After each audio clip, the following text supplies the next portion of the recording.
The communication chamber fell silent as Ambassador Zelrix watched the holographic display flicker and die. Another colony. Another billion souls consumed by the Krethic swarm. The thin, blue-skinned Valthene diplomat pressed his three-fingered hands against the cool metal table and tried to steady his breathing. In 6 months, the swarm had destroyed 4 worlds. In 6 more months, there would be nothing left of the Confederation. Zelrix looked around the chamber at the other representatives. 12 species had united centuries ago to form the Valthene Confederation, a peaceful alliance built on trade, culture, and mutual respect. None of them had armies worth mentioning. Their security forces existed to stop smugglers and settle minor disputes. They had never needed more. The galaxy had been peaceful for 3,000 years, until the swarm came. The Krethics were unlike anything the Confederation had encountered. They didn't negotiate. They didn't communicate. They simply consumed. World after world fell to their endless waves of bioorganic ships and soldier creatures that reproduced faster than anyone could kill them. The Confederation's small defense fleets had fought bravely. But bravery meant nothing against an enemy that bred replacements faster than you could fire your weapons. Zelrix had spent the last 3 months sending messages across the galaxy. He had begged the major powers for help.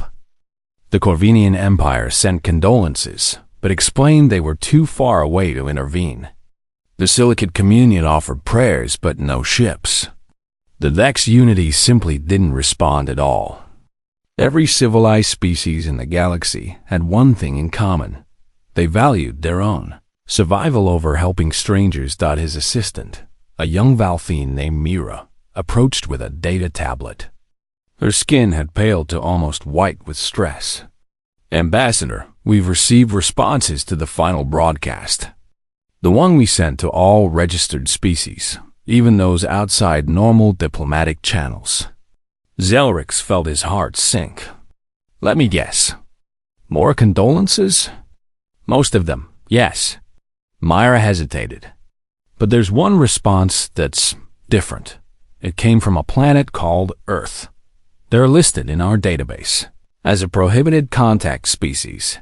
"Prohibited?" Zelrix took the tablet. "Why?"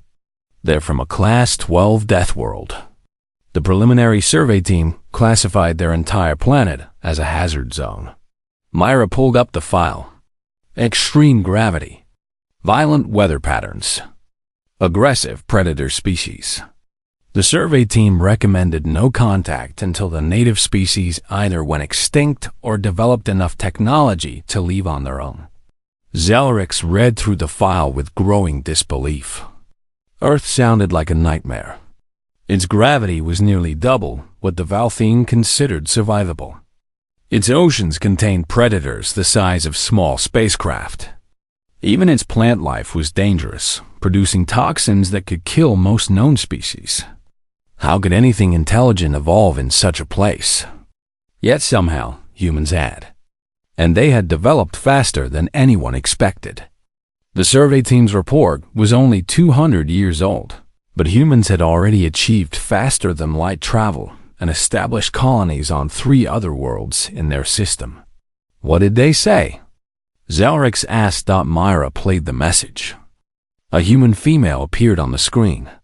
She was tall, much taller than any Valthene, with dark skin and eyes that seemed to look straight through the camera. She wore a military uniform covered in symbols that Zelrix didn't recognize. "This is General Sarah, a conqueror of the United Earth Defense Force," the human said. Her voice was deep and steady. "We received your distress call. We understand the Krethic swarm is threatening your civilization. We're prepared to offer military assistance. We can have a fleet at your location within 3 weeks. Send us the coordinates of your primary military command, and we'll begin deployment immediately." The message ended. Zelrix stared at the frozen image of General Okonkwo. Something about her expression unsettled him. She didn't look afraid. She didn't look uncertain. She looked like someone who had done this before. 3 weeks? Myra said quietly. That's impossible. Even with the fastest FTL drives, it would take 2 months to reach us from their system. They're Deathworlders, Zelric said. Maybe their technology is as aggressive as their planet. Should we accept? Myra asked. The Council won't like this. Bringing a prohibited species into Confederation space violates dozens of protocols. Zelrix looked at the holographic display, showing the swarm's projected advance. In 3 weeks, they would lose 2 more colonies. In 6 weeks, the swarm would reach the Confederation's core worlds. After that, it would be over. Send them the coordinates, Zelrix said. Tell them we accept their offer. 3 weeks later, Zelrix stood in the observation deck of Command Station Praxis. Orbiting the besieged colony world of Praxis 4, the Krethiks surrounded the planet with their organic vessels, slowly preparing for the final assault. Confederation ships tried to hold a defensive perimeter, but everyone knew it was hopeless. They were buying time for the civilians to evacuate, nothing more. Ambassador, we're detecting FDL signatures, the station commander said. Multiple contacts. More than 50 ships. The human fleet emerged from faster-than-light travel in perfect formation. Zelrix felt his breath catch. The ships were nothing like Confederation vessels, where Valthene ships were smooth and elegant, designed to inspire peace and cooperation. Human ships looked like they were built for one purpose: war. They were angular and heavily armored, bristling with weapon systems. Their hulls were dark gray, almost black, with sharp edges that made them look like predators. Each ship was massive, easily twice the size of the largest Confederation cruiser, and there were dozens of them. They're hailing us, the communications officer said. General Okonkwo's face appeared on the main screen. Command Station Praxis, this is General Okonkwo. We've arrived as promised. Transmit all tactical data on the Krethix forces. We'll begin engagement in 10 minutes. 10 minutes?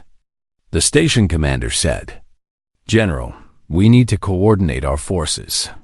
We should plan our defensive strategy and... Defensive? Okonkwo smiled, but it wasn't a friendly expression. We didn't travel across the galaxy to play defense, Commander. Send us the data. And I'd recommend pulling your ships back. Things are about to get messy.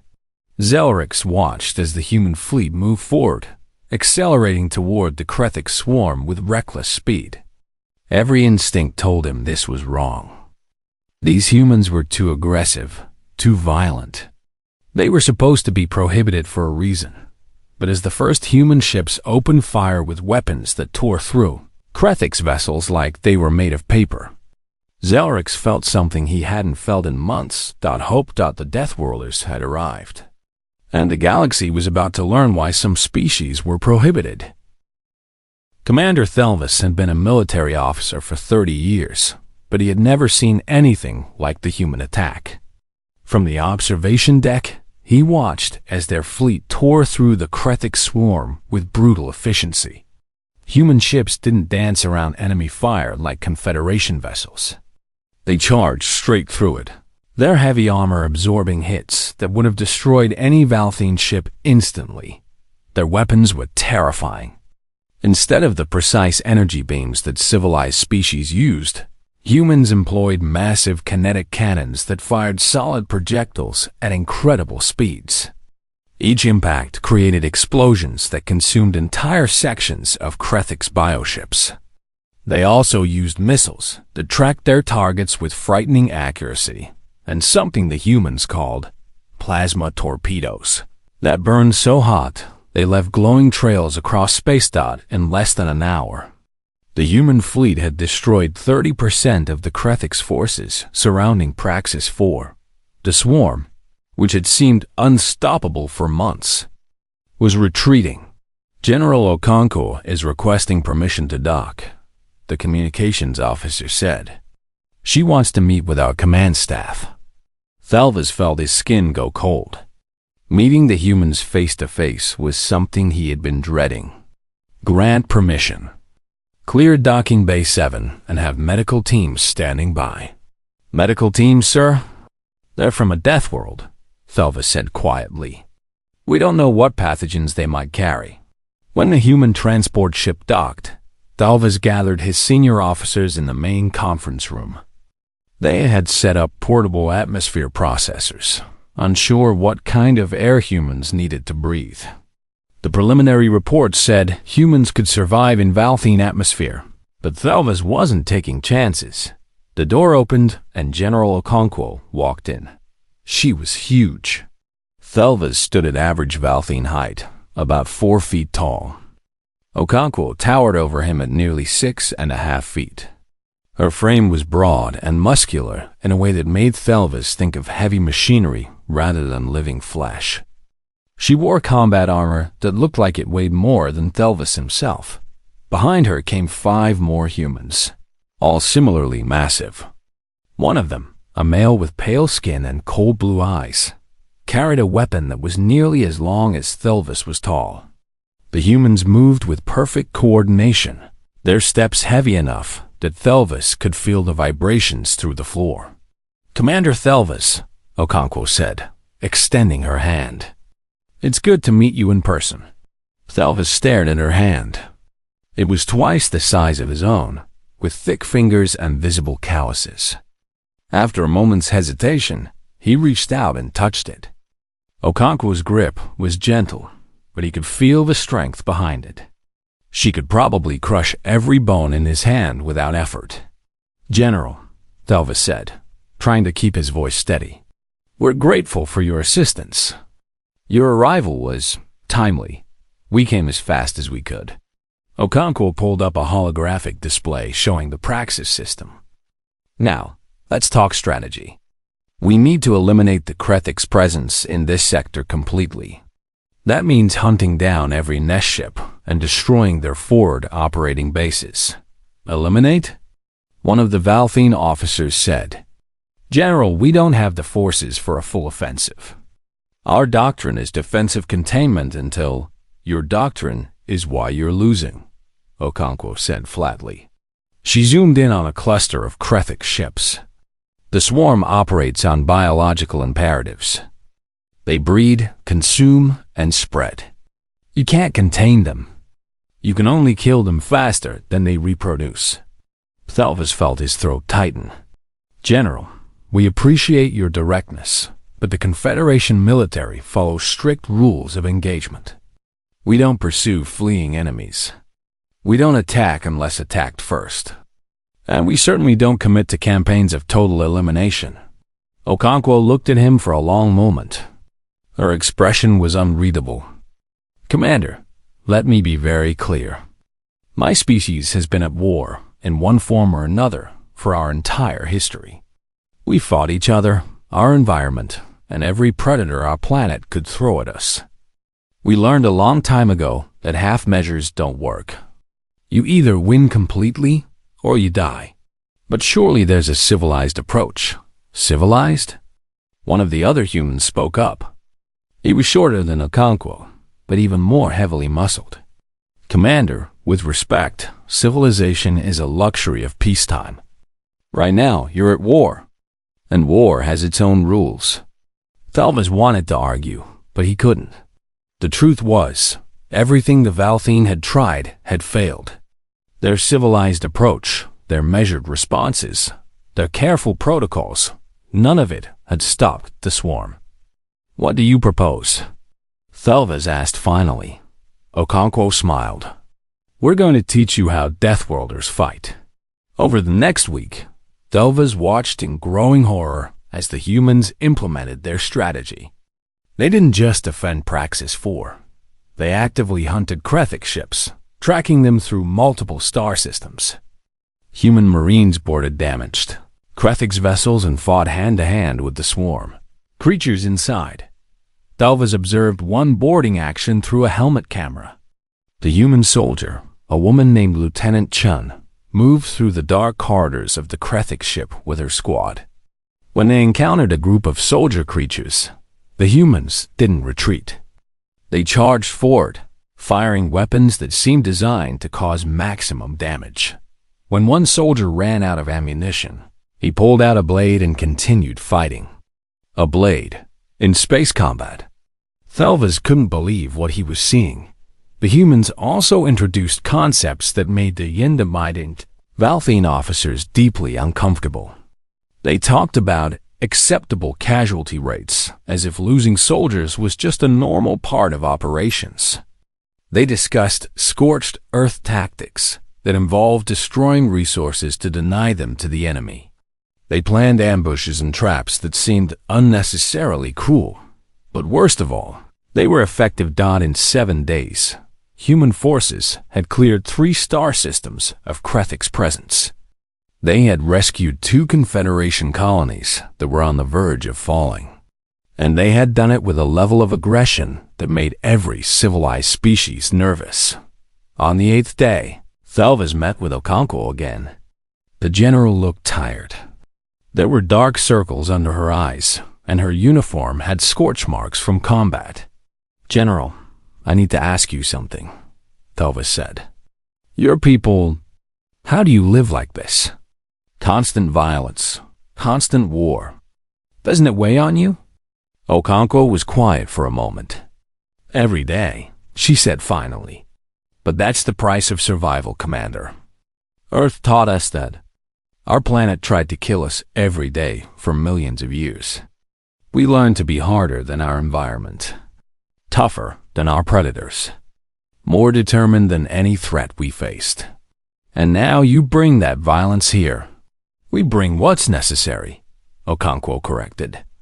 "You asked for help. We answered. But we don't know how to fight halfway. That's not how humans survive."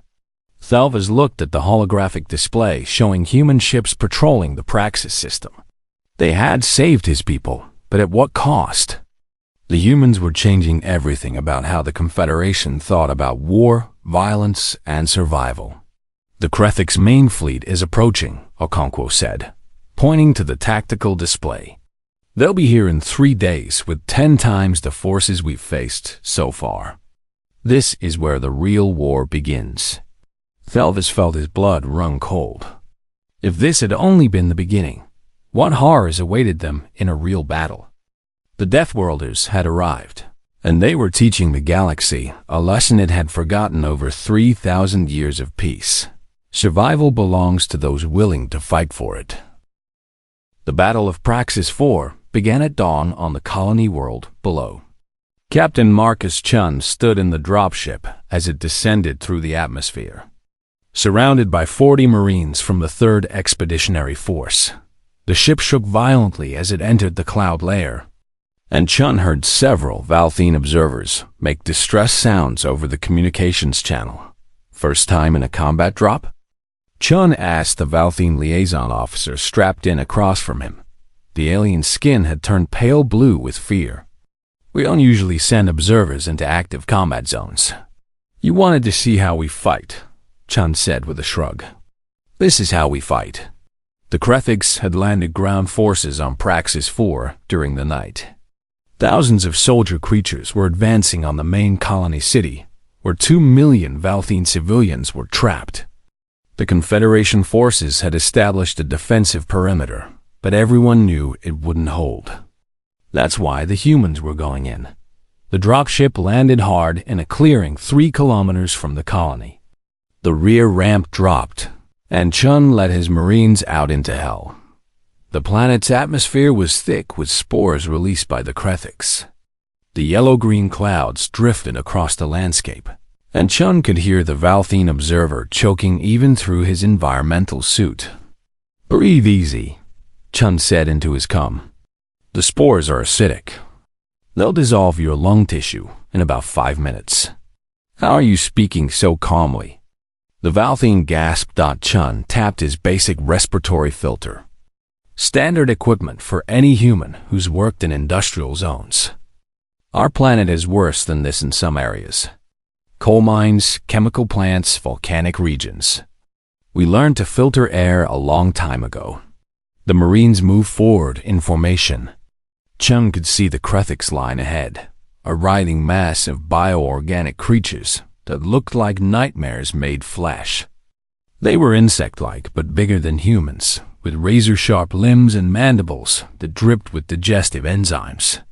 "Contact in 30 seconds, Chun said. "Remember, these things breed fast. Kill them faster." The Valthene observer was watching through Chun's helmet camera. "Captain, shouldn't we wait for artillery support? Or air cover?" "No time," Chun said. "Besides, we are the artillery." The Marines opened fire at 50 meters. Their weapons were loud, far louder than the energy weapons the Confederation used. Each shot was a controlled explosion that sent solid metal projectiles tearing through Krethics' bodies. The creatures screamed and charged forward, but the Marines held their ground. Chun had fought in worse conditions. The Siberian reclamation had been at -40 degrees with enemy fire from 3 directions. The Pacific Islands campaign had been through tropical storms with winds that could strip flesh from bone. This was just another Tuesday for the 3rd Expeditionary Force.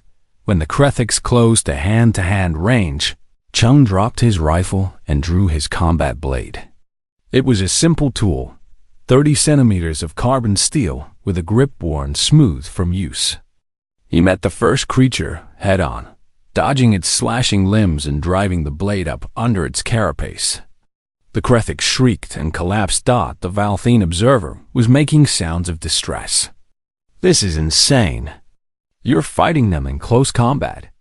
"We're humans," Chun said, pulling his blade free and engaging another creature.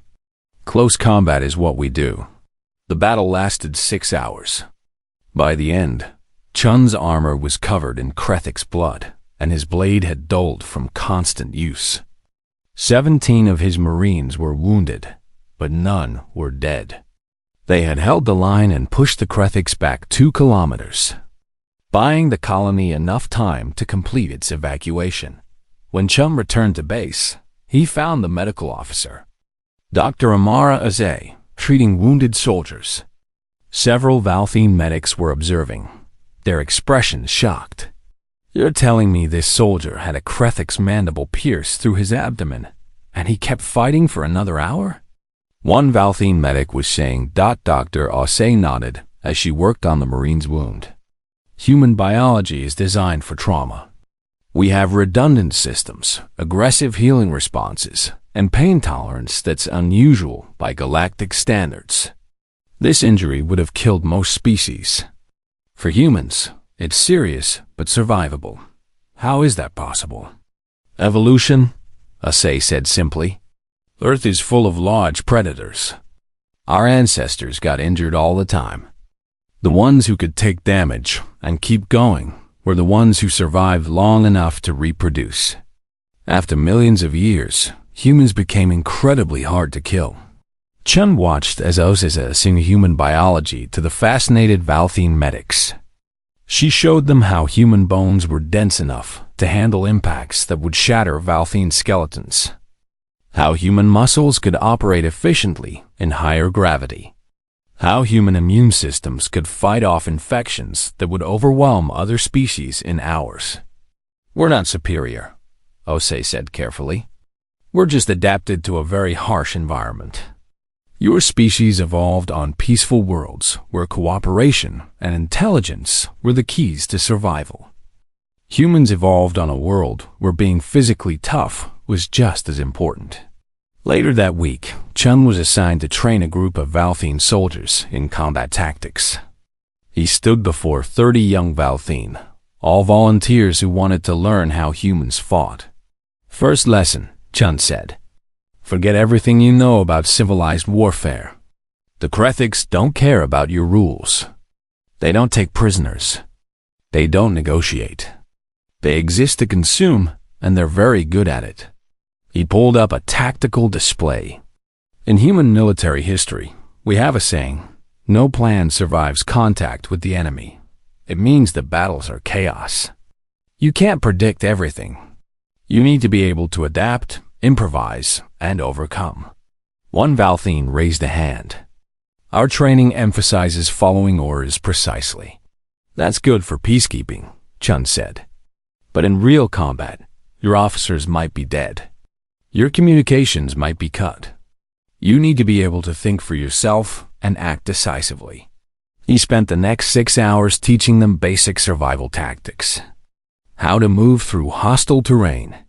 How to recognize ambush points. How to fight when outnumbered. The Valthines struggled with concepts that seemed natural to humans. Why do you train in such harsh conditions? One asked. Our simulations are much more comfortable. Because comfort makes you soft, Chun said.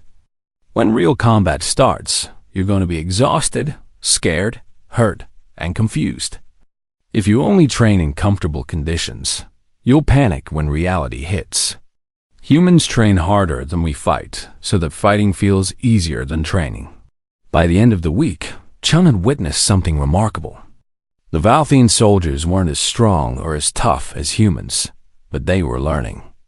They were beginning to understand that survival required more than good intentions. It required the will to do whatever was necessary. On the 8th day, the Krethiks launched their main assault on Praxis 4. The sky filled with their bioships, and the ground shook with the impact of landing pods. Chun stood with his Marines on the front line, weapons ready. Beside him, a young Valthine soldier he had trained was checking his weapon with shaking hands. You ready? Chun asked. No, the Valthine said honestly. I'm terrified. Chun smiled. Good. Fear keeps you alive.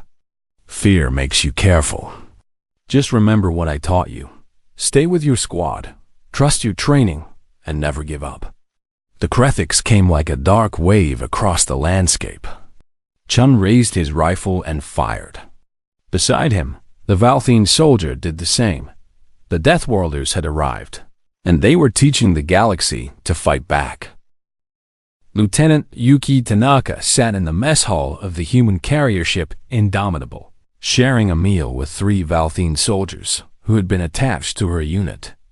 The Valthine were trying human food for the first time, making faces at the strong flavors. This is too spicy, one of them said, pushing away the rice dish.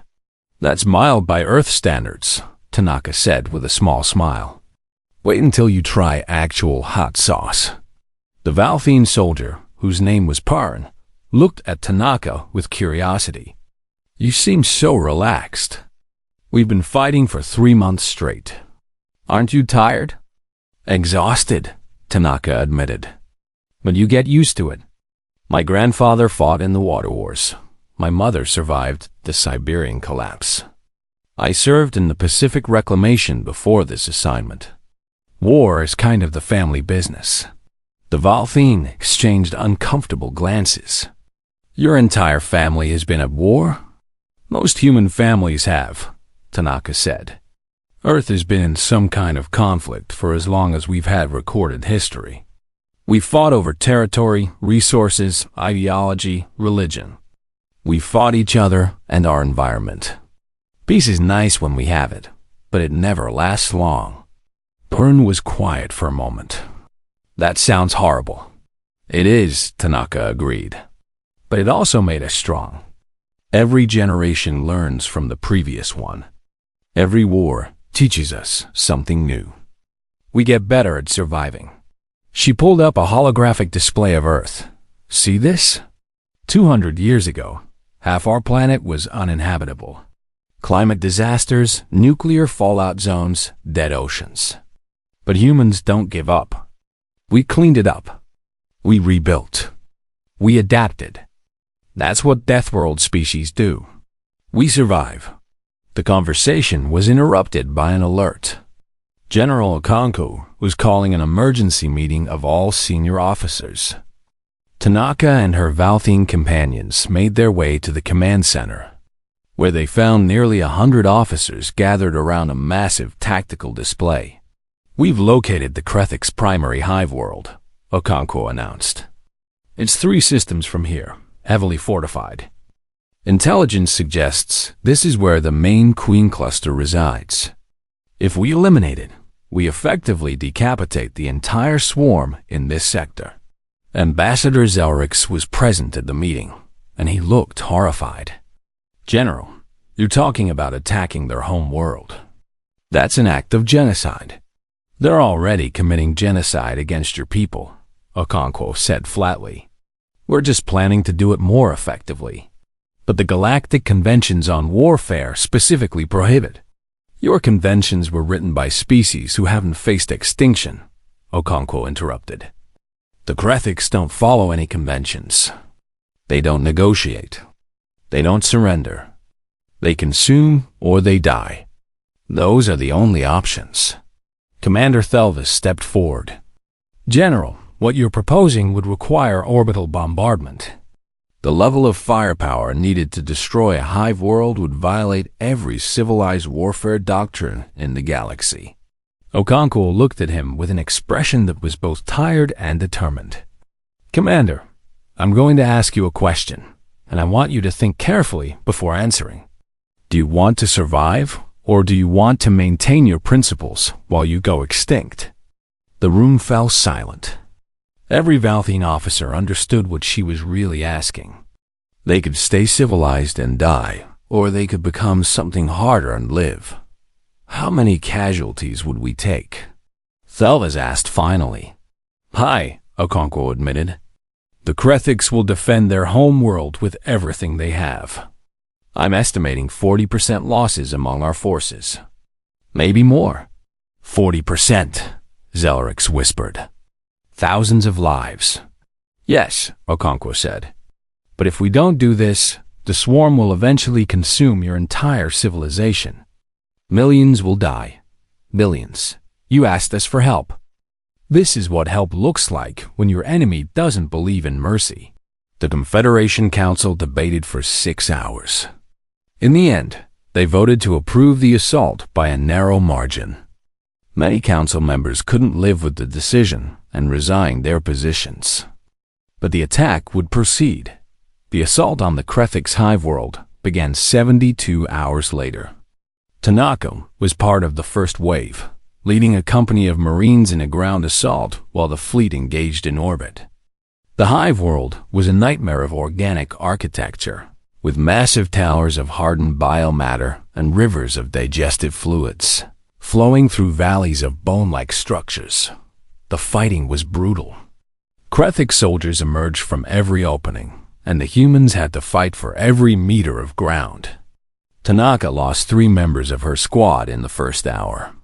By the end of the day, half her company was dead or wounded. She found herself in a tunnel complex deep inside one of the hive structures, fighting alongside Purin and 2 other Valthine who had trained under human instructors. The Valthine were terrified, but they kept fighting. They had learned something important from the humans. Fear was acceptable, but giving up was not. Lieutenant, we're surrounded, Purin said, his voice shaking. Tanaka checked her ammunition. Nearly empty. Then we fight our way out. Stay close, watch your angles, and don't stop moving. They fought through the tunnel complex for 2 hours before reaching the extraction point. When Tanaka finally made it back to the ship, she collapsed in exhaustion. Purin sat down beside her, his environmental suit stained with Krethik's blood. How do you keep going? He asked. So many dead. So much violence. How do humans live with this? Tanaka was quiet for a long moment. We remember them, she said finally. Every soldier who dies, we remember their name. We honor their sacrifice. And we make sure their death meant something.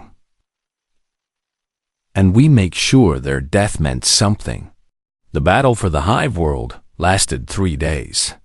When it was over, the Krethik's queen cluster had been eliminated. The swarm in this sector was effectively leaderless, broken into smaller groups that could be hunted down over time. But the cost had been terrible. The human fleet had lost 20 ships. 4,000 Marines were dead. Another 6,000 were wounded. The Confederation forces had suffered even worse, losing 80% of the soldiers, who participated in the assault at the victory ceremony. Ambassador Zelrix stood beside General Okonkwo and looked out at the assembled soldiers. Human and Valthine stood together, united by shared trauma and shared sacrifice. "I don't know if we did the right thing," Zelrix said quietly. "Neither do I," Okonkwo admitted. "But we did what was necessary. That's all any soldier can do." Tanaka attended the memorial service for her fallen squad members. The humans didn't celebrate their victory. They mourned their dead with rituals that seemed both brutal and beautiful. They shared stories of the fallen, drank in their honor, and promised to never forget. One of the Valthine soldiers who had trained under Tanaka approached her afterward. "Lieutenant, I want to thank you. You taught me how to survive." "I taught you how to fight," Tanaka corrected. "Survival is something you have to choose for yourself." As she looked around at the mixed crowd of humans and Valthine, Tanaka realized something profound. They had come to save these people, but in the process, they had changed them. The Valthine would never be the same peaceful species they once were. War had marked them, just as it had marked humanity thousands of years ago. The Deathworlders had brought victory. But victory always came with a price. 6 months after the destruction of the Krethix Hive world, the Galactic Council convened an emergency session. Representatives from 47 civilized species gathered in the Grand Chamber on Theta Station, the neutral meeting ground that had hosted diplomatic conferences for thousands of years. The topic of discussion made every ambassador nervous.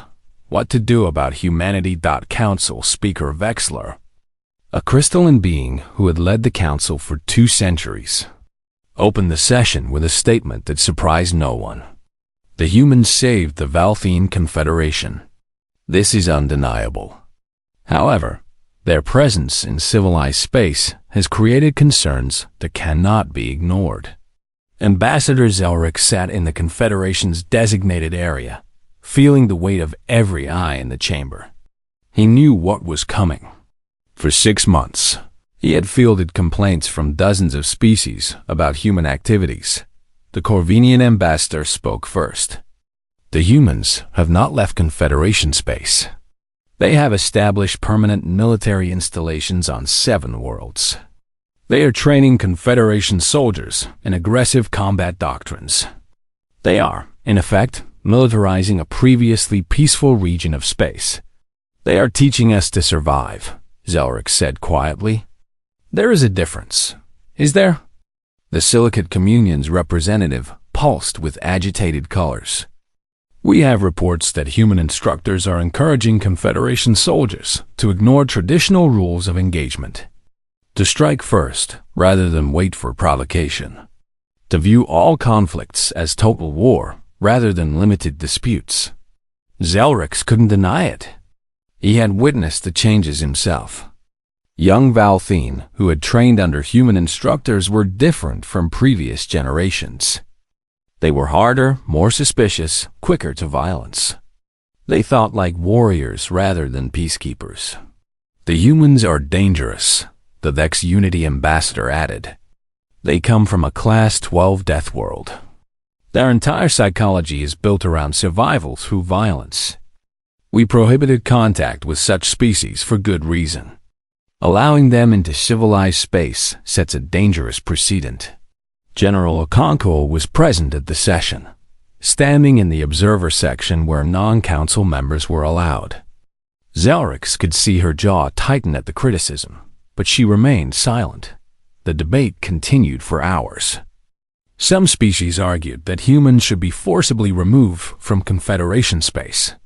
Others suggested strict limitations on human activities. A few, mostly species that live near aggressive neighbors, suggested that perhaps humanity's approach had merit. Finally, Council Speaker Vexler called for vote on a resolution that would formally request humanity's withdrawal from the Confederation and discourage other species from seeking human assistance in military matters. Before the vote could begin, The chamber's alarm system activated. Every holographic display in the room switched to show an urgent message from the Galactic Survey Service. New Krethix swarm detected. Point of origin: deep space beyond the galactic rim. Estimated size: 10 times larger than the previous incursion. Projected path: directly toward Council space. Estimated time to contact with first inhabited worlds: 6 months. The chamber erupted in panic. Representatives were shouting over each other, demanding explanations, seeking reassurances that didn't exist. Zelrix felt his heart racing. The Krethix hadn't been destroyed. They had only lost one hive cluster among countless others. And now a force 10 times larger was coming. Council Speaker Vexler struggled to restore order. When the chamber finally quieted, he looked at General Okonkwo. "General, I believe you have something to say." Okonkwo stepped forward. She looked tired, but her voice was strong and clear. 6 months ago, Ambassador Zelrix sent out a call for help. The major powers of the galaxy declined to assist. My species answered because that's what we do. When someone is in danger, we help. It's not always pretty, and it's not always by the book, but we show up. She pulled up a holographic display showing human military deployments. Since arriving in Confederation space, we've established training facilities, defensive installations, and rapid response fleets. We've trained over 50,000 Confederation soldiers in combat doctrine. We've shared our weapons technology, our tactical databases, and our strategic thinking. You've militarized them, the Corvinian ambassador said. We've prepared them, Okonkwo corrected, for the threat you all knew was coming. The Krethix don't stop. They don't negotiate. They spread until something stops them. And based on this new swarm's trajectory, they're coming for all of you next. The chamber was silent. Every representative understood the implications. The peaceful species of the galaxy had no defense against a threat of this magnitude. So what do you propose? Vexler asked. An integrated galactic defense force, Okonkwo said. Humans will provide the core training cadre and strategic leadership. Each species contributes forces based on their capabilities. We share technology, tactics, and resources. And we prepare to fight a war that none of you wanted but all of you now face. And if we refuse? The Silicate Communion representative asked. Okonkwo shrugged. Then you face the swarm alone. My people will defend the Confederation because we gave our word. The rest of you will have to make your own choices. The debate that followed lasted 3 days. In the end, 32 species voted to join the Integrated Defense Force. 15 abstained. None voted against, because even those who feared humanity feared the Krethix more.